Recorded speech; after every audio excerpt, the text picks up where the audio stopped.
السلام عليكم ورحمة الله وبركاته. ازيكم يا حبايبي؟ عاملين ايه؟ يا رب يكون كلكم بألف خير.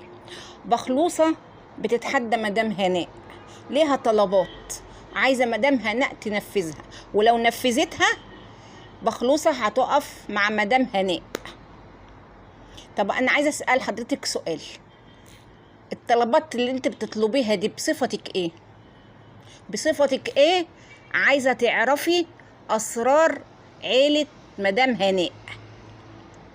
حضرتك مدخلين نفسكم في حاجة مالكمش فيها اصلا. انتوا بتقولوا احنا قنوات نقد ولينا المحتوى اللي قدامنا. هي كانت المزرعة كانت قدامكم؟ كانت مدام هناء عمرها طلعت وجابت سيرة المزرعة؟ ولا في تجسس بتتجسسوا على الناس؟ حصل ولا ما حصلش؟ لا مدام هناء ولا اخوها ولا اي حد من عيلتها جاب سيرة عمها ولا المزرعة ولا في قضية ولا ما فيش قضية، ما فيش اي حاجة. حضراتكم بتتجسسوا وده ما ينفعش. انتوا بتقولوا احنا قنوات نقد، قنوات النقد ازاي وفي تجسس؟ دي حاجة اصلا ما تخصكمش، دي عيلة مع بعض، دي عيلة مع بعض. عايزين تثبتوا يعني ان مدام هناء واهلها سارقين الارض؟ مالكمش دعوة، هم عيلة مع بعض وفي قانون.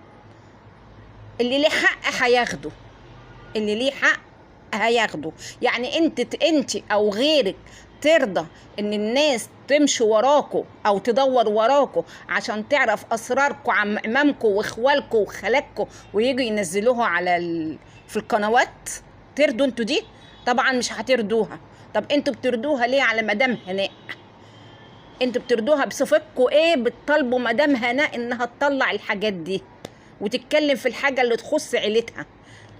مدام هناء لما بتتكلم على الحاجه اللي تخصها هي نفسها، يعني لما بتتكلم حاجه تخصها نفسها. هي ما تتكلمش عن اخوها ده ولا عن اختها دي وعن اختها دي ولا عن عمها ولا عن عيلتها. وده الصح، الواحد لما يتكلم عن نفسه. وبعدين حضرتك طالبه منها انها تجيب لك صوره البلاغ اللي قدمته في بتاعه اسبانيا، وطالبه منها صوره اعلان الوراثه ويكون اساميكم موجوده فيها، وطالبه منها بردك صوره البلاغ اللي هي عملته في بتاعه القرعه. انا مش عارفه قلته قبل كده ولا لا. وطالبه منها بردك تنزل الفيزات اللي بينها وبين بتاعه اسبانيا وبين طليق مدام هناء، وبتقولي لها انت لو طلعت الحاجه دي انا هبقى معاكي وابقى في صفك. هي مدام هناء مش هتقبل اصلا ان انت تبقي معاها ولا في صفها بعد البهدله والكلام اللي انتوا عملتوه ده والتجسس وي وي وي وي. مدام هناء هترفض طبعا ومش هتقبل. مدام هناء مش هتقبل.